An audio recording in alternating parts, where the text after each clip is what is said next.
Après s'être prononcé sur les raisons de la présence des militaires ivoiriens de la soi-disant 8e rotation au Mali le dimanche dernier, le Conseil national CNS de sécurité de Côte d'Ivoire avait exigé la libération sans délai des éléments de détention. Depuis lors, son appel ne semble pas avoir été entendu favorablement.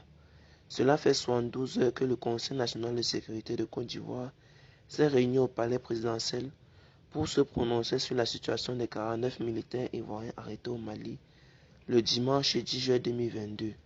Dans un communiqué, les autorités civiles et militaires du dit conseil, après avoir donné les raisons de la présence des soldats ivoiriens en territoire malien, ont demandé aux autorités maliennes de libérer sans délai les militaires ivoiriens injustement arrêtés. Le Conseil national de sécurité réagissait ainsi après l'avoir interpellé au propos du porte-parole de la junte militaire au pouvoir, le colonel Abdoulaye Maïga, se prononçant sur la présence des soldats ivoiriens au Mali, à la télévision nationale de son pays, a révélé que, je cite, le dessein funeste des personnes interpellées était manifestement de briser la dynamique de la refondation et de la sécurisation du Mali, ainsi que du retour à l'ordre constitutionnel. Fin de citation. Ce que les autorités ivoiriennes ont d'ailleurs refuté avec véhémence. Un aperçu des éléments des forces spéciales de Côte d'Ivoire.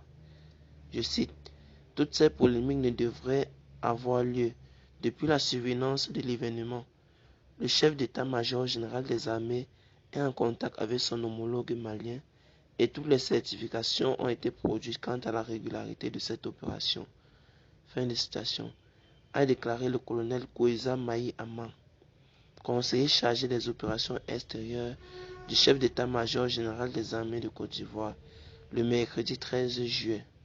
Selon certaines confidences, les 49 militaires qui ont passé 5 nuits en détention ne seront pas libérés dans un bref délai comme l'ont demandé les autorités ivoiriennes, vu la gravité des faits qui leur sont reprochés par le colonel Assimi Goïta et ses hommes, notamment le qualificatif de mercenaires. Une équipe judiciaire sera en cours de constitution pour juger les détenus. Affaire à suivre.